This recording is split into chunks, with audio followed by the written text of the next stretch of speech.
It is another edition of Time About the Movies, and today we're wrapping up 1993, looking at the last 4 weeks of the year.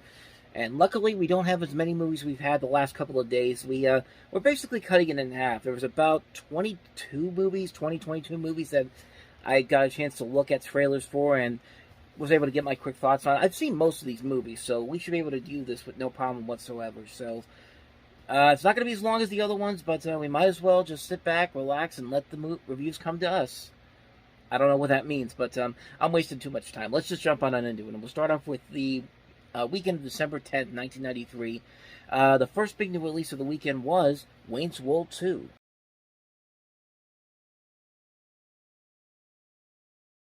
One of two 1992 comedy sequels that came out this weekend. We'll get to the other one in just a second. But Wayne's World 2, it's still funny. It's nowhere near as funny as the original movie. I still think the original movie is far superior. Wayne's World 2 has has a lot of good funny moments in there, but there is a lot of lag and not as much great comedy in here. And it does feel like they're trying to be a little bit too some of the topical humor of the time, like Jurassic Park gets a mention in here. But most of the jokes in here are still pretty funny. I just don't think the story overall is all that interesting or all that engaging like the first movie is, but there are still some good funny moments there. There's a script that doesn't really work as well as the first movie did. I thought the first movie did a very good job of bringing these characters to life in movie form. This one, I feel like they're kind of phoning it in a little bit, but there's still stuff in there I really enjoy about it, so it's not a waste of a sequel. It's just not anywhere near as good as the original. So let's move on to that other sequel, and that is Sister Act 2, Back in the Habit.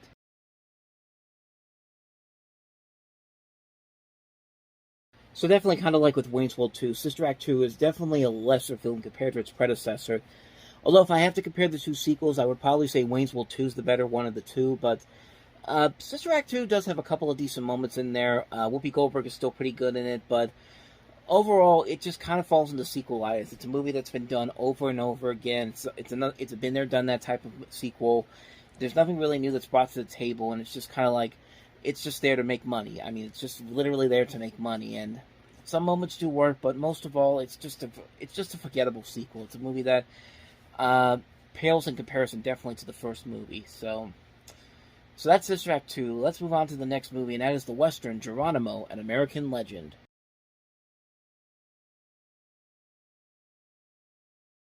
For Walter Hill, a chance to do something kind of outside of his norm, and also for John Milius, too, because this is actually the first of two Westerns back-to-back that Walter Hill would direct. It's a good story to tell, has some nice visuals to it, but overall, it's a style over substance movie. I think the performances overall are okay. Wes Studi, Jason Patric, Gene Hackman, Robert Duvall, one of the early roles for Matt Damon.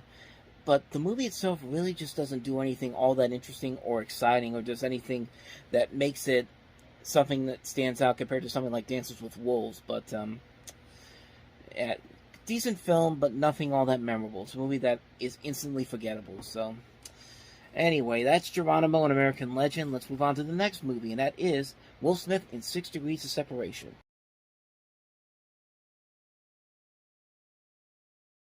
Honestly, a pretty underrated movie. One of Will Smith's early leading roles. A movie that I don't think gets a whole lot of attention, but it is a very intriguing story. It's based off the real story of this guy named David Hampton, who was a con man and a robber who convinced a number of people in the 1980s that he was the son of actor Sidney Poitier. And then in '83, they found out that he was completely lying to them, and then he gets arrested. And the story was actually made into a play by the writer John Gior, which won a Pulitzer Prize. And you really get to see Will Smith show off his acting chops in this movie. He's really good in the film. Donald Sutherland and Stockard Channing are also very good. You got a great cast. It also includes Ian McKellen, Heather Graham, Anthony Michael Hall, Anthony Rapp. J.J. Abrams is in this movie as well. And it's just a movie. It's a movie that's really good. And it really shows Will Smith in a role that's kind of against what you usually expect from Will Smith. Remember, this is pre-Bad Boys Will Smith. This is when he was still the Fresh Prince. And yeah, it's a very underrated movie. If you haven't seen it, definitely check it out. So, why do I keep saying so? 6 Degrees of Separation. On to the next movie, and that is Julia Roberts and Denzel Washington in John Grisham's The Pelican Brief.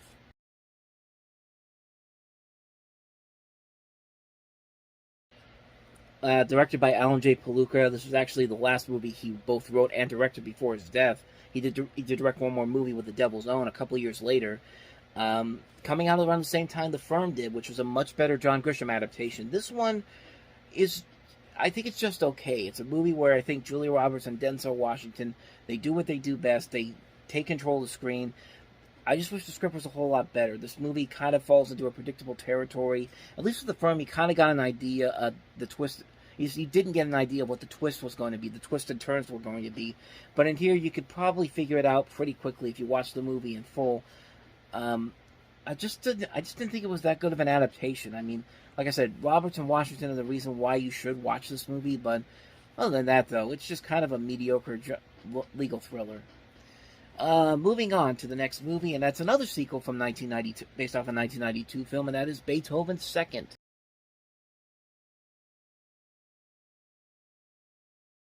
Definitely another one of those nostalgic movies I used to watch as a kid. I saw this one before I saw the original Beethoven.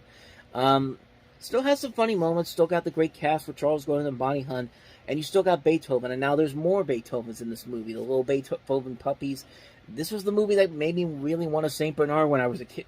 It's when I was a kid watching these movies, and of course that didn't happen, but Beethoven's Second is just a fun movie. I mean, there's just so many great... It's not as good as the original, but there's more moments I remember from this movie than maybe what I do in the first movie. I mean, the hamburger eating contest at the fair is just one of those moments where it's just like, it still etches in your head. And those burgers look so good. That's one of those examples in movies where you see movie food and you're just like, why can't I have something that looks exactly like that? Because that looks delicious. But yeah, Beethoven's Second. It's a movie that's not as good as the original film, but it still holds a nostalgic place in my heart because it's the one I've watched more and more than the first movie. So another movie that I'm really fond of, but for much different reasons, Steven Spielberg's masterpiece Schindler's List is next.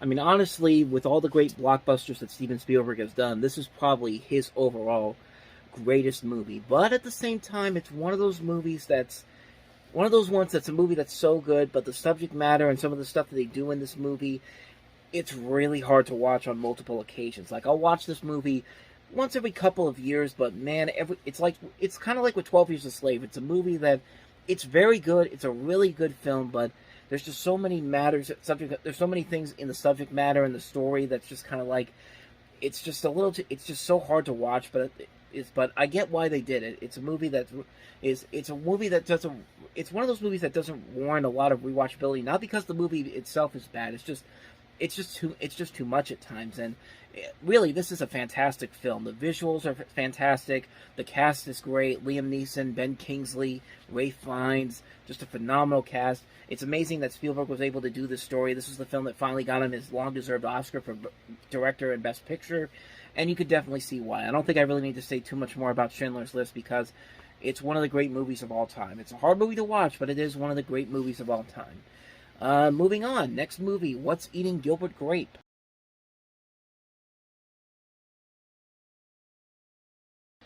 Johnny Depp is in here, and he's taking care of his mother, played by Darlene Cates, and his younger brother, who has a disability, played by Leonardo DiCaprio. And another one I really don't think I need to say too much more about because I think everybody knows this is a really great film, and it really showcases both Johnny Depp and Leonardo DiCaprio and the great actors that they would become down the road. Another great performance by Juliette Lewis. Darlene Cates is very good in here. And it's just a wonderfully made film, written by Peter Hedges, directed by Lasse Hallström. Some great visuals. It's a nice, small, coming-of-age film that's just... It really tugs at your heartstrings. It's a movie that's very well done. Not much more I can add to this that hasn't already been said already. What's Eating Gilbert Grape? A great, great film. Moving on to the next movie, that is Mike Leigh's Naked.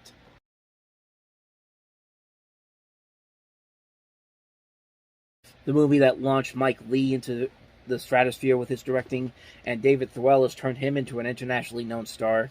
A great black comedy, just a very great film all around. A very funny movie, very dark movie. Just a brilliantly dark, twisted film that just works on so many levels, and just shows you how great of a director Mike Leigh can really be, and how great of an actor Thewellis is. Again, not much more I can add to this one here. Naked. So, moving on to the next movie, that is Robert Duvall in Wrestling Ernest Hemingway.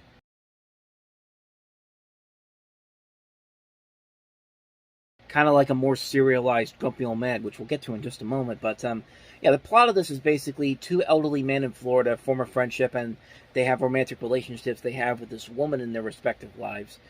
The two women being Shirley MacLaine and Piper Laurie. You also have Sandra Bullock in here as well. Robert Duvall and Richard Harris are the two guys who are in this situation, and it's a very serialized Grumpy Old Men. Kind of is a little melodramatic at times, but usually get great performances out of all these people involved here, so at least it's worthy of a watch just because of that. And I think that's more than enough reasons to watch this movie. So, Wrestling Ernest Hemingway, decent film, nothing too special. Moving on to the next movie, we're already on Christmas Day, and that is going to begin with the Western classic Tombstone.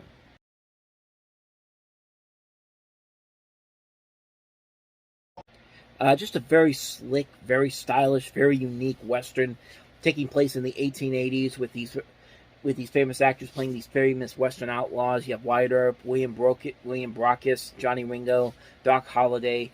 Just a great cast involved here. Kurt Russell, Val Kilmer, Sam Elliott, Bill Paxton, Powers Booth, Michael Biehn, Dana Delady. You got narration by Robert Mitchum.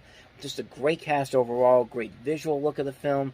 And it is an overall enjoyable movie. It is a little bit romanticized at times. It doesn't feel like a genuine, true blue historical epic. But you know what? You really don't need that. If you can make a great movie out of this material, then you've already done your job well. I mean, they made a similar movie like this with Wyatt Earp with Kevin Costner that came out a few months after this, which was not a bad movie, but certainly this was the one that everyone remembers, and for good reason, because it just has a lot of great moments in there, great characters, great writing overall. It's just a movie that sticks out so much better. So that's Tombstone. Next movie we have is the aforementioned Grumpy Old Men with Jack Lemmon, and Walter Matthau.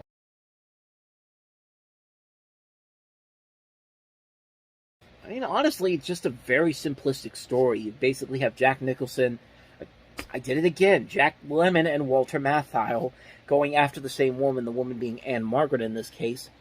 And the movie's real charm is just watching Jack Lemmon and Walter Matthau go at each other. Their chemistry has been just so good over the many decades they've been making movies together that you really just can't help but enjoy the overall enjoyment of the film. And while, yes, there could have been a much better movie here, their charm is just more than enough to make you really want to go see them in this movie because it is just that strong. They're very funny together. They work very well with the rest of the cast they have here. Kevin Pollak, Ossie Davis, Buck Henry, Burgess Meredith, Daryl Hannah. Just a great cast overall. A really funny movie. Doesn't have to do anything extravagant or grand, but it just works so well because of the power of Lemmon and Walter Matthau. So, that's Grumpy Old Men. Now let's move on to what I think is the best overall movie that came out on Christmas weekend 1993, and that is, of course, Batman, Mask of the Phantasm.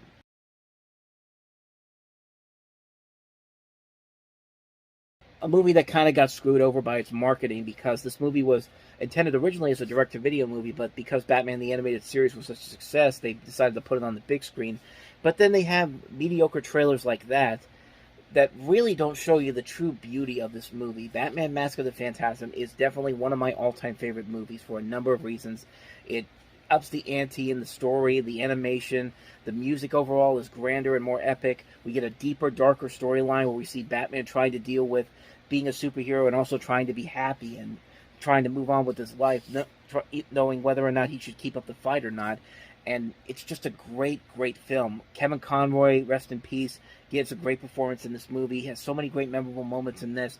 The addition of Mark Hamill's Joker has been nicely done here. Dana Delany plays the love interest in here, who also has Stacy Keach is also in here playing her father. There's a great twist with the villain. If you haven't seen the movie already, I'm not even going to spoil it for you, but you definitely should go see this movie, especially if you love Batman the Animated Series. Batman Mask of the Phantasm is a masterpiece.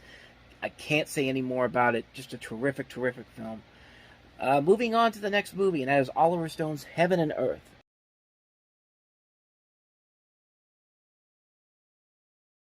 Yeah, Oliver Stone doesn't usually have a bad movie to his name, but after so many bullseyes with Platoon, Born on the 4th of July, and then JFK, this was kind of his first major misfire. This is supposed to be the third film of his Vietnam War trilogy that he did.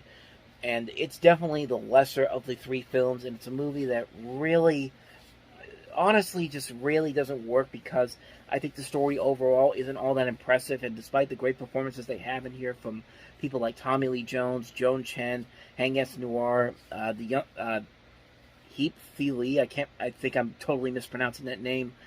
You got great names in this movie, but unfortunately the material they have there it just didn't work out in the end. It's a movie that I think could have been done so much better if the script had been a little more polished, but as it is, it's a well-intentioned movie that just didn't meet the proper levels that the other two movies in this series that of Stone's Vietnam films did, and it really suffers because of that. So that's Heaven and Earth. Now let's move on to the next movie, and that is Tom Hanks and Denzel Washington in Philadelphia.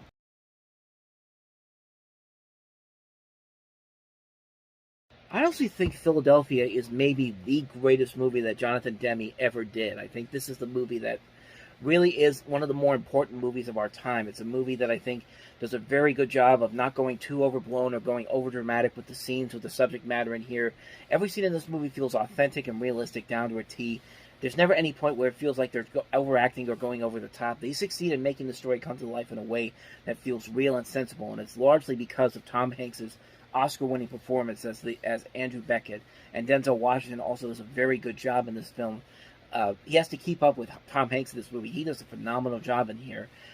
Honestly, I consider this to be the 90s equivalent to To Kill a Mockingbird, tackling a touchy subject for the time period, and doing it without being asked to speak out for the truth like some other movies do, kind of like more recently Concussion with Will Smith.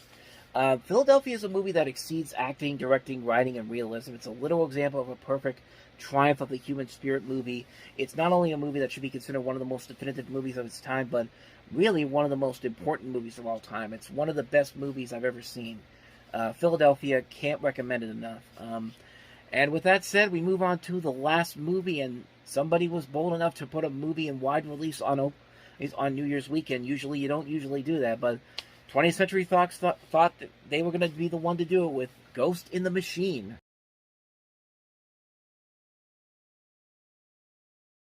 I mean, just a terrible, terrible movie that really has no idea how computers work, because this is a movie that, remember, this is 1993. This is back when computers were slowly but surely becoming the new thing. They weren't as widespread as they are as they are in today's world.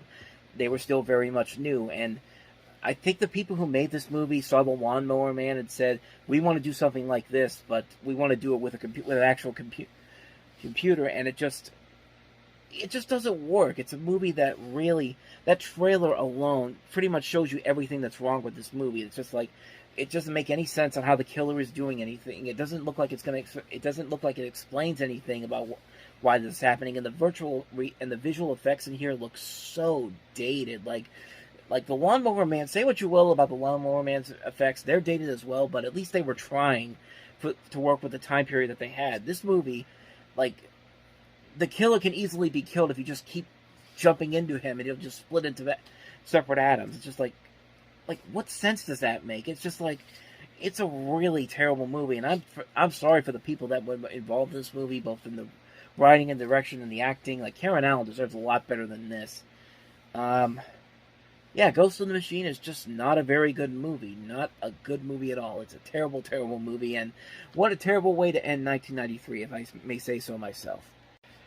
And once again, I screwed up because there were two other movies that I was going to talk about that came out on December 31st, but they were limited releases, In the Name of the Father and also Shadowlands.